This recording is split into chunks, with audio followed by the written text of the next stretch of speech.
The faces of 10-year-old murderers. Tonight, the first new pictures of Thompson and Venables, new revelations about their years in custody, and threats to hunt them down if they're released.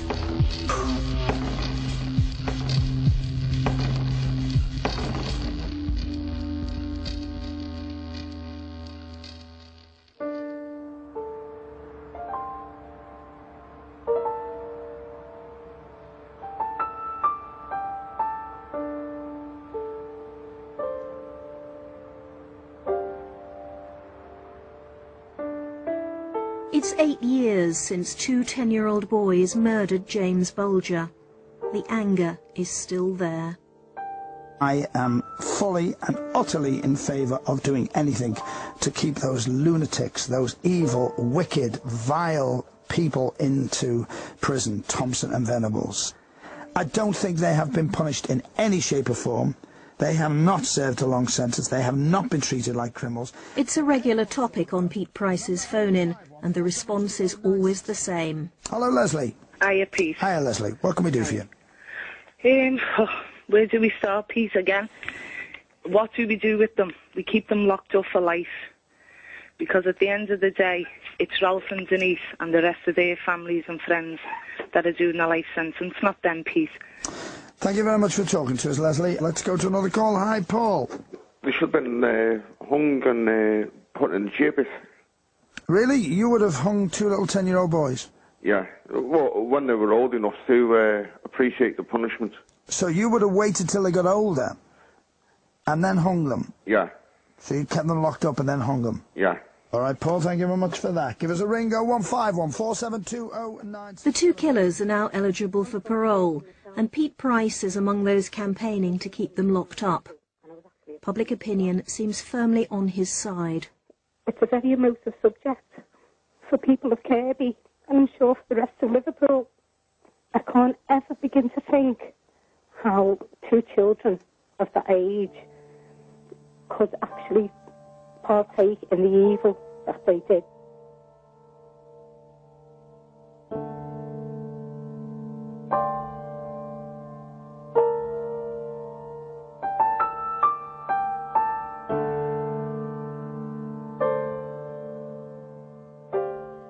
These pictures of Robert Thompson and John Venables have never been seen before.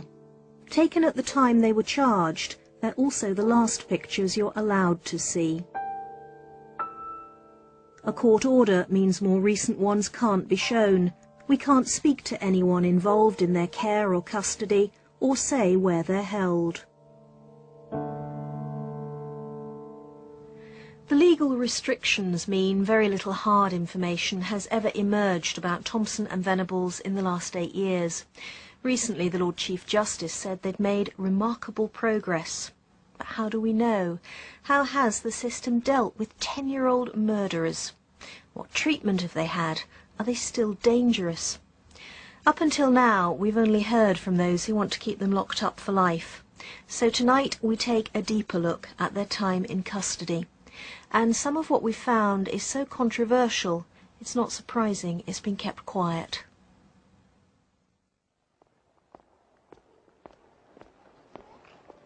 The secrecy is in stark contrast to the very public way this case unfolded. We all recognise the images. The Strand shopping centre in Bootle, a young child being led away by two older boys. Police hoped it was just teenagers messing around, and 2-year-old James would be returned safely. Denise, what is your appeal to the public? If you've got me baby, to bring them back.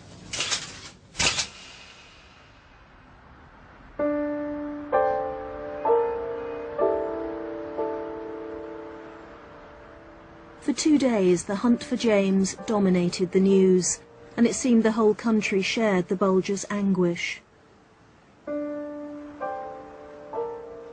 Then a group of boys playing on the railway line found a child's body. James had been cut in half by a train. Well, it's fairly obvious that from the pattern of injuries that he hadn't been killed by the train. I mean, he'd been run over by the train, but he had a lot of head injuries, so we weren't dealing with a train death. So tell me what the post-mortem established then about the injuries. The post-mortem showed that he had a lot of what are called split wounds or lacerations, mainly to his head, which were the result of being struck heavy blows with the bricks and the iron bar that were found at the scene. A 2-year-old battered to death, apparently by other children. It seemed impossible to believe. Over the next few days, about 60 youngsters were questioned. Then police were tipped off about 2 younger boys truanting from school when James went missing. So when they said 10-year-old boys, you think, oh well, it's got to be done. Information's come in, so we've got to go and see him and interview him. But you weren't eliminate expecting that you know, they could possibly be the ones? Oh no, I didn't. I don't think the other detectives did as well. Phil Roberts led the team that arrested Robert Thompson. He lived a few hundred yards from where James's body had been found. Robert came down. He was neat, tidy, clean, ready for school. So I thought, oh well, I've got to tell him. So I sat him down on the sofa.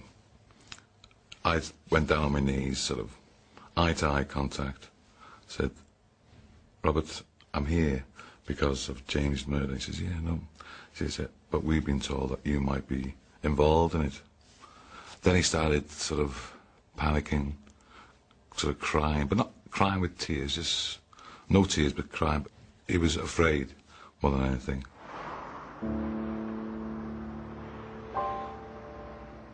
Robert was taken to Walton Lane police station. His mother went with him.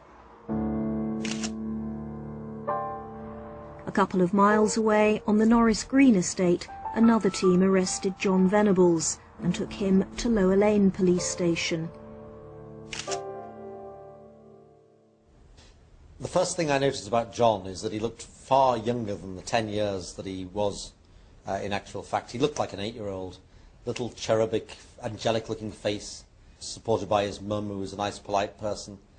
Would never have dreamt that he could be capable of a crime like this. Robert was just remarkably young. That would be the first thing that struck you. He was younger perhaps than anybody had ever seen in a custodial setting before, let alone the seriousness of the offence. He was just so small. He was clearly very vulnerable. That's the clearest memory I have of it, just seeing someone so small, so young, in amongst so many adults in such a difficult situation. Public anger was almost unprecedented. There was a near riot the first time the two appeared in court.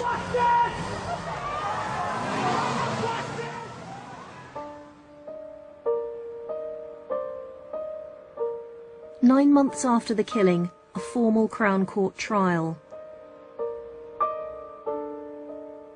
The accused, known only as A and B. Back in 1993, the law assumed that a child of between 10 and 14 didn't always know right from wrong. The prosecution had to prove they did. So the trial hinged not on whether they killed James, there was never much doubt about that, but whether they fully understood that taking him away from his mother and battering him to death was seriously wrong. That was all the legal system needed to know. The jury found them guilty of murder, and for juveniles there's only one sentence: to be detained during Her Majesty's pleasure. The judge then made a decision which has become a major factor in this case. He identified the boys. Their school photographs are now recognised by almost everyone in the country.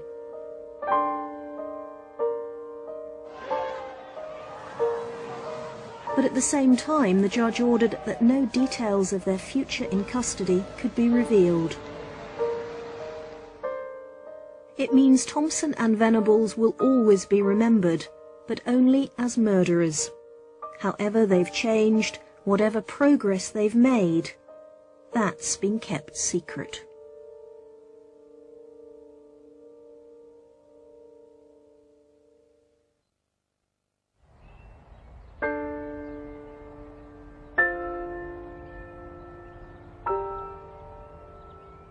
St Mary's Church of England Primary School in Liverpool.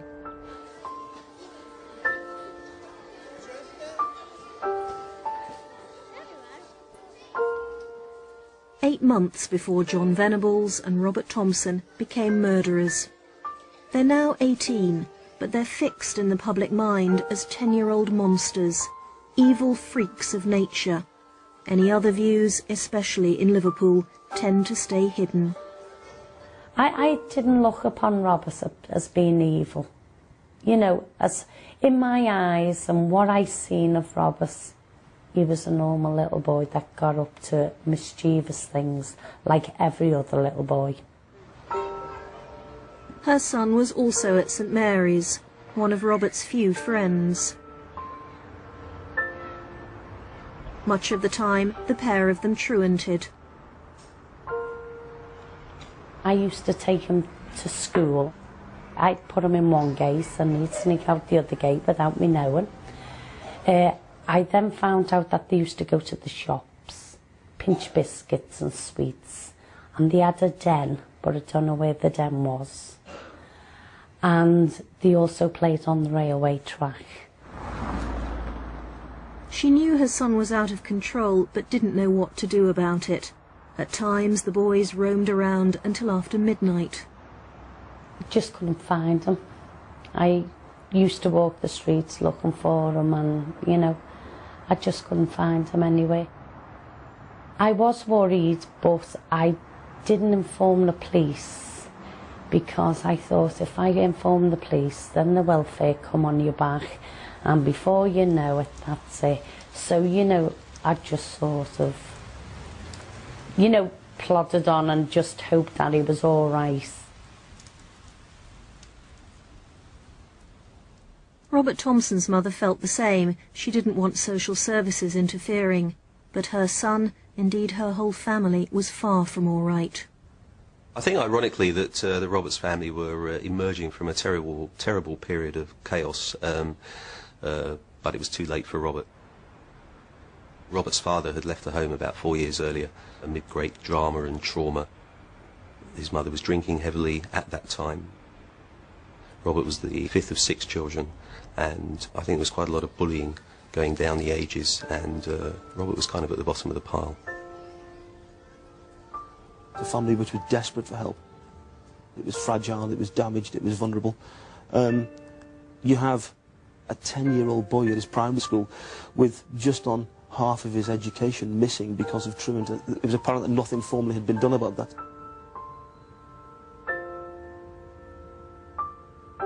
John Venables had only joined the school that year. He was moved from Broad Square Junior, where his behaviour had become worse and worse.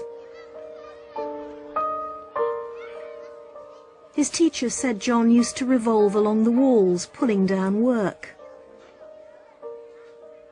He'd curl up under a group of desks so no one could reach him. He stuck paper all over his face. He cut himself with scissors and also cut holes in his socks. Finally, he tried to choke another boy with a ruler across his throat. It's always seemed to me that John displayed many more signs of being, seriously behaviourally disturbed. He had an older brother and a younger sister. They both had learning difficulties, were attending a special school. His parents had quite an unstable relationship. They'd been separated for a while. I think, again, in the months before the murder, they were attempting some kind of reconciliation. Instability is always very difficult for children to deal with. So moving school was seen as giving John a fresh start. Instead, it brought him together with Robert Thompson.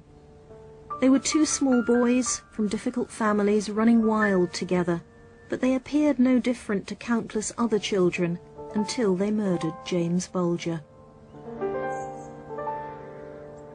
They were 10 years old when they were first locked up. The public expected them to be punished for their horrific crime. But children under 15 can't go to prison.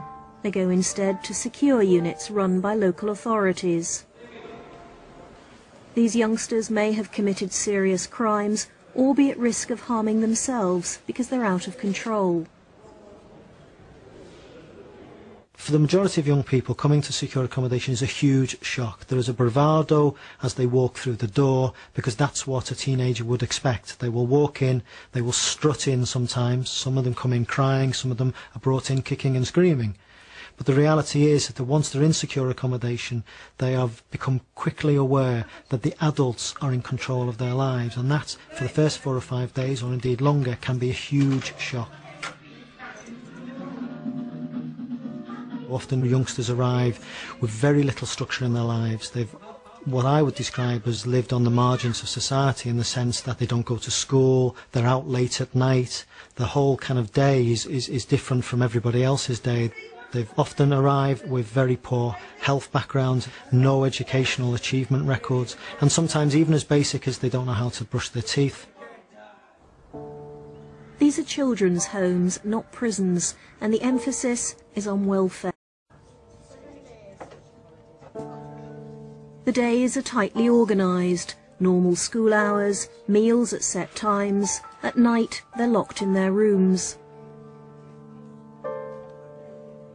There are also regular sessions with psychiatrists to try and change the attitudes and behaviour which led to them getting into trouble. We've got a system of secure accommodation which is one of the best in Europe.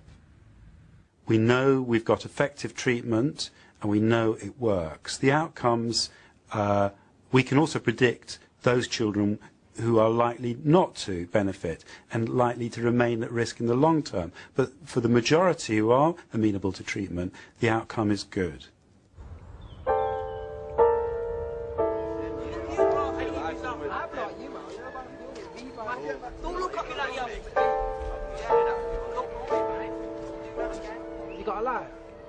Leon McEwen was 13 when he was sentenced to 5 years for arson. He ended up in the same secure unit as Robert Thompson.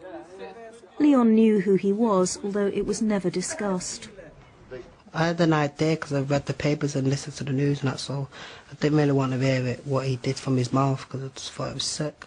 And were you ever there when there were any stories on the news about the killing? Or? Yeah, like one time we was all just sat there and it come up on the news. I can't remember what it was about. It showed you his picture, and I can remember the staff turned it off, and he went like barging into his room, and you could hear him like arguing with the staff. I can't remember what he was saying. He was swearing at him and stuff like that.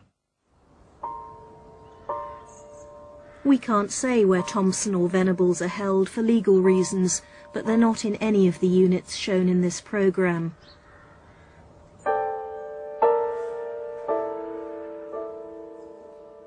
The regime in all of them is similar. Thompson, like everyone else, has his own room. His room was probably like the packed one out of the whole unit, because he was there so long. We had like Liverpool posters. They had like pictures with like lava painted like matchstick people and stuff like that. And he had like a Liverpool duvet. Just had a foot spa in his room, and like if he was lending the PC from education, he used to have that in his room as well to do his work on. And I heard maybe that he'd cook meals for other people sometimes. Do you know? Yeah, he used to cook meals for his family.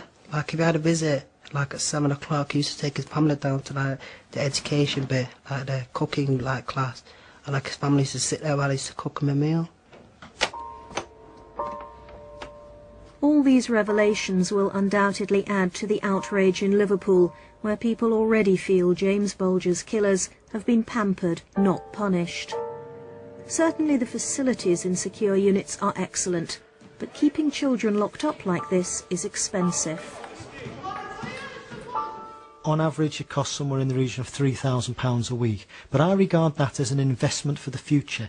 If I can effect positive change in a youngster, return them safely to the community, then perhaps we won't spend large sums of money by incarcerating them for the majority of their adult life. But for an awful lot of people, especially the victims of crime, they're not interested in any of that. They simply want to know, where is the punishment? I think by looking up a young person, 13, 10, 11, 12, 13, by restricting their liberty for a period of months and sometimes years, you are doing that. Even if you lock them up with an all-weather football pitch, a swimming pool, a gymnasium, a Game Boy, a television... Those are part of the things that young people need in order to develop a sense of worth. What do you want me to do? Do you want me to lock a young person up?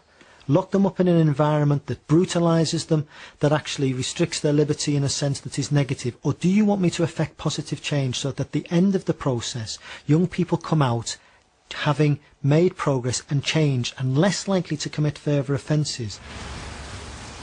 So the punishment is being locked up, but even that's not straightforward. Hi, have an evening news? Great, thanks a lot. Recently, public anger's been stoked up again by a number of press stories. Oh, OK, so this is Venables, and it's saying that he's been released several times from his secure unit with his father to go to Old Trafford.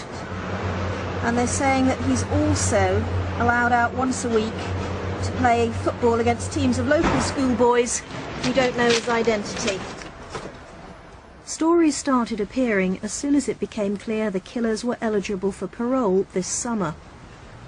Robert Thompson has apparently been to a Manchester shopping centre, but we've discovered he's been shopping quite often. In fact, he's been coming out for years. It's called mobility. Mobility is time out of the secure unit and can take a number of forms. In the unit that I manage, mobility is always supervised by at least one member of my staff team. And that will, in a typical young person, will start with a small amount of mobility and perhaps build up to more extensive mobility. Its purpose is to prepare young people from moving from a very enclosed, secure environment back into the community, so will take place in the latter stages of their sentence. But according to our research, Robert Thompson got his first taste of freedom little over a year into his sentence. This is Rivington Pike in Lancashire. Early in 1995, Robert came here for a long walk, supervised by staff from the unit. Like all mobility, it had to be specifically approved in advance by the Home Office. And this was just the beginning of regular trips out, which until now have been kept absolutely secret.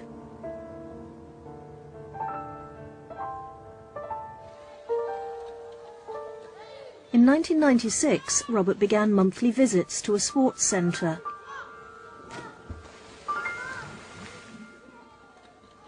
We just used to go swimming with the staff, then come back about 3 hours later. Just used the staff used to say, oh, we went swimming at the McDonald's or whatever. I used to know we went out because like I used to say to the staff, oh, where have you been? They say, oh, been to this shopping centre with him, stuff like that. Or to the park with him or wherever. Robert also likes going to garden centres, and it's not unusual now for him to leave the unit at least once a week. According to our investigation, he's been all over northern England.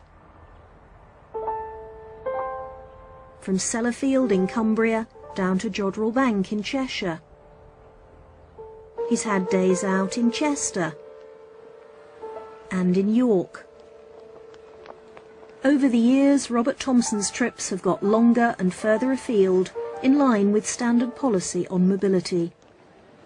Sometimes it can involve simply starting off with perhaps an hour out of the unit and having a walk in a local park, moving up to perhaps going to following some educational type programme where they might go to a local museum to complete work that they've been undertaking education, perhaps to a local shopping centre to buy the clothes that they need from the money that they're allowed. And that's about preparing them for a return into the community. It's about promoting independent skills. It's about allowing them just to handle some kind of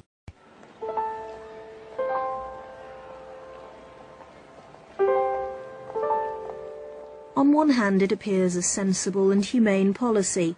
You can't lock children away for all their formative years and expect they'll just slot back into society, rehabilitated. But when those children are James Bulger's murderers, it's not surprising the Home Office won't talk about it. Is there a real sensitivity about discussing mobility? It sounds like the government, the Home Office, They would really rather people didn't talk about this. They really don't want people to know exactly what's going on. Well, I'm sure that the government and the Home Office have very real security concerns when it comes to discussing mobility, particularly the detail of mobility in these individual cases. I respect those concerns. Is it a question actually of embarrassment, that they really don't want to admit that having locked up young offenders, we do let them out again? I don't know what the motivation is, but I think it's clear that there are real security concerns. Whether that's the prime motivation, I can't say.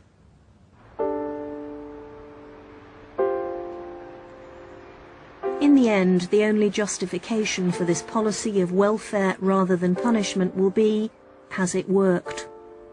How much have Robert Thompson and John Venables changed in the last 8 years? The first progress that I could see was academic, that he was doing very well at school. He was doing well with his, particularly with his arithmetic, and his English was very good. And you may say that he was a captive audience, as it were. Didn't have the same distractions as a schoolboy at large would have. Robert Thompson has also caught up on his education. We've discovered he's taken GCSEs in English, maths, history, science and textiles, and he's since gone on to pass A-levels. Last year, the Lord Chief Justice said the killers had now served enough time to punish them. They shouldn't be sent to the harsher environment of a young offenders institute, because that would undo all the good work that's changed them almost beyond recognition.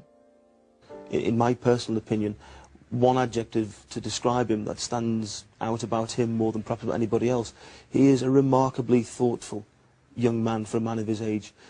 Careful, thoughtful, considerate of other people's feelings, to a degree that is, in my view, exceptional amongst 18-year-old people. But is it time to let them out? We've discovered the parole board will meet next week to decide if Robert Thompson and John Venables are still dangerous.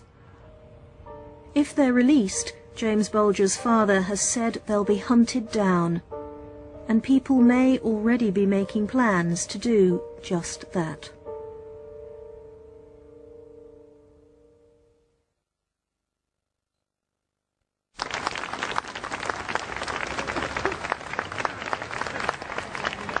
Ladies and gentlemen, thank you once again for coming out. I'm angry, and I'm here today because I think they're taking the mickey out of us. You're here with children today. DJ Pete Price is among several well-known Merseysiders who support the Justice for James campaign. The aim is to keep Thompson and Venables locked up. Little bits of information are being fed out. How can they say that these two boys have been punished? They have not been punished in any shape or form yet. And that is what is wrong. At the forefront of the campaign, James's mother, Denise. They've always had the backing of the popular press. That's helped by the fact that another organiser, Chris Johnson, runs a news agency in Liverpool. He's also Denise's press agent. Walk a bit slower. I thought you were going down the aisle. They know time is running out. The killers could be released this summer. The campaign to stop that is picking up pace. They shouldn't be allowed out, should they? They knew what they were doing. 10-year-olds all here now know what's good, what's bad, so they shouldn't be allowed out. Do you not accept that maybe in 8 years and with a lot of professional help they might have changed? No, no. You'll always be bad, won't they? Always. I think justice hasn't been served with them. So I think they need to go in the big jail. Because I think they're being treated with cotton wool at the moment. You can't be giving this example that if you go out and horribly murder a child or somebody, then you'll get the education that you should have got anyway, and then you'll get all of these things set up for you in life to make it easy for you. It shouldn't be about them coming out. I think my main concern is that they probably could still be a danger, and certainly people who commit illegal crimes, at what stage do you believe that they won't reoffend?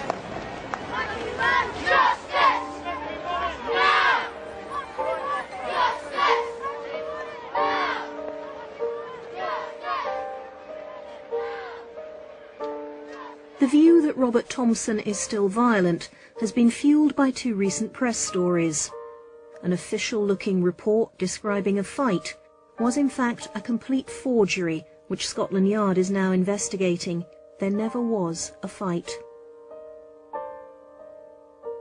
There was a scuffle with another boy, but he turns out to have been a drug addict who provoked the argument and then sold his story to the press.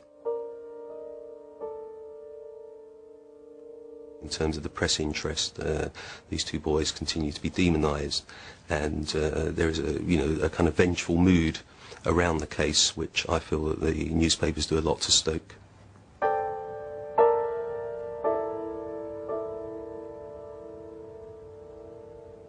I've always felt that people needed to put those two boys out of the frame of human reference, that it was so difficult to imagine any child of ours committing such a crime that people had to kind of describe them as evil, to dismiss them almost, and that there was a need for them to be demonised. It made us feel better.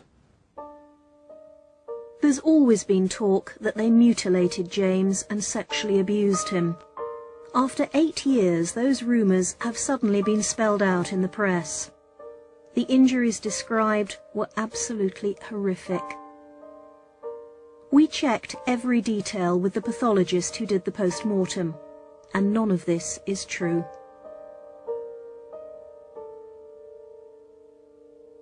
There are a lot of opinions which are held by people about this offence, which are inaccurate as to what happened, as to what was done, which caused me an enormous amount of concern as to why the public seem to want to bring those stories into existence when the crime itself was bad enough. To me, it seems to devalue the crime and the life that was taken to try and make it worse, as though that were not bad enough. In contrast to the false press stories, the real developments have taken place quietly. Both Thompson and Venables have had years of regular and difficult sessions with psychiatrists. John has described having flashbacks where he saw James bleeding on the ground. He's also had nightmares where he dreamed of giving birth to somehow bring James back to life. 2 years after the trial, when he'd blamed it all on Robert, John Venables admitted his guilt. A serious crime inflicts tremendous hurt and damage on other people, and part of the process is that the young person has to take that on board and acknowledge it, taking on the responsibility for their actions, but most painfully taking on the emotional consequences of their actions. And that's a very difficult and painful thing for anybody. Robert Thompson lost faith with his first psychiatrist and demanded a new doctor. But he wouldn't open up to her until she agreed to an extraordinary deal. She'd only write down minimum details of what he told her. Only then did he also admit killing James. He still wouldn't talk freely because he said it wasn't sorted out in his own head. It was 5 years after the murder before Robert finally expressed remorse for what he'd done. The psychiatrist's views will carry great weight when Thompson and Venables appear before the parole board next week. There'll also be detailed reports on every aspect of their lives in custody. Is this a particularly difficult case, do you think? Yes. With the extent of the media coverage, it's a real hot potato. And how much is that going to affect their decision? Shouldn't affect it at all. They should concentrate on the evidence they have before them in the dossier and the impression they form of the individual who is making the application before them. And what is your brief? I mean, what are you trying to get at? To assess the dangerousness of release. If there is any danger, then we would not be in a position to recommend release. We've got to be satisfied that the prisoner can safely rejoin society. Pete Price, Unzipped. Call now, 0151. Safety cuts 2 ways. Would Thompson and Venables themselves be safe if they were released? James Bulger's father has already said in public they'd be hunted down, and that does seem to be the view in Liverpool. But the point I wanted to make was that someone's going to pop at them, someone's going to have a go at them, and that's the point. Whatever happens, it will be discovered where they are, and we will be waiting for the headline in the paper that they have been killed. Oh, they will be killed. Wherever they go, they will be killed. We've got these draconian laws that are protecting these two when they come out, and in fact the internet will make a nonsense of that. Or, do you not agree? I mean, well, I think you're right, because they're going to be haunted and hunted for the whole of their lives. Now, I think that, you know, Denise and Ralph will probably take some comfort from that, and who can blame them? Already there are stories that an up-to-date picture exists of Robert Thompson. A court order means television and newspapers can't publish it, but that doesn't mean it's not being circulated. The internet is almost impossible to police. It's not just websites, it's the huge volume of email traffic. Someone connected with the Justice for James campaign has emailed me the photograph. It's a picture of a teenage boy, and either side of it the original schoolboy photos of Thompson and Venables. So is this part of the campaign? I don't know of the Justice for James campaign circulating any photographs. That's news to me. Really? I mean, I've got the photo. I can show it to you. I mean, you know, here you go. This was sent to me by someone from the campaign, and they got it from someone else in the campaign. I mean, this is a dangerous policy, isn't it? I mean, this is insane. That certainly is not anything to do with the Justice for James campaign. It's nothing that I know of in terms of it being circulated, certainly officially by anyone in the campaign. It's not official policy. It can't be published. Are you saying that's not something you'd approve of, then, circulating well, this it's photograph? not for me to approve, or otherwise. I don't... I mean, undoubtedly people are very angry in Kirby. But I mean, and in Liverpool and worldwide. So, I don't know. I don't know what the photograph is, and I don't know who circulated it. But lots of people know about it. The campaign recently held a fundraising evening at a Liverpool pub. James's mother, Denise, was there. £1,500 was raised. There was talk of using some of that as a reward for whoever tracked down the killers, and displaying a picture of Robert Thompson as a wanted poster. So, I mean, just to clarify, Denise does not want them to be hunted down. She is certainly not encouraging anybody to do that. This photo is, though, isn't I think. it? Well, I don't know anything about that. You've just shown it to me, so it's a mystery to me. Will you be saying to people, look, whatever that photograph is, whether or not it's Thompson, stop circulating it, because it's a dangerous thing to start to do?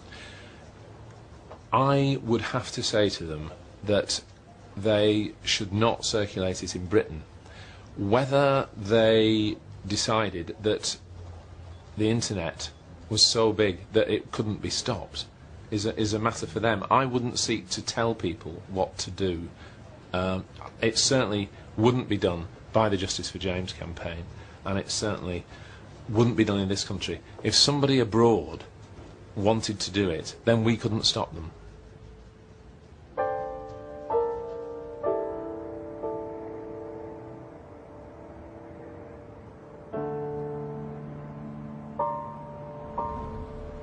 The internet is difficult to control, but so is a mood of retribution.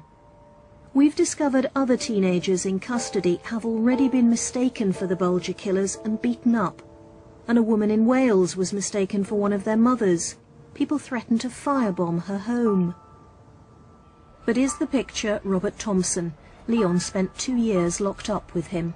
So, have a look at that. Is that him? It could be. The eyes and the eyebrows are like his, but it's not that clear.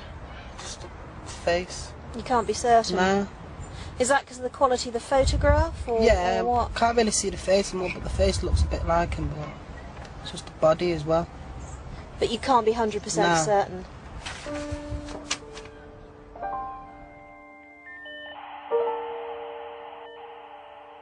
They were 10 years old.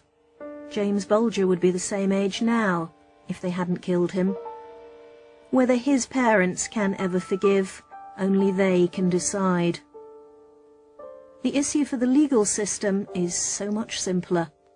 If Thompson and Venables are safe to be released, then it's time to let them out. I'd like to see Roberts again, you know, and ask, like, you know, I'd like to ask him why and what went wrong, and, you know, could he have come to me and told me what he was doing, and, you know, I'd talk to Roberts. I wouldn't sort of tell him to go away, because there's a reason for everything, isn't there?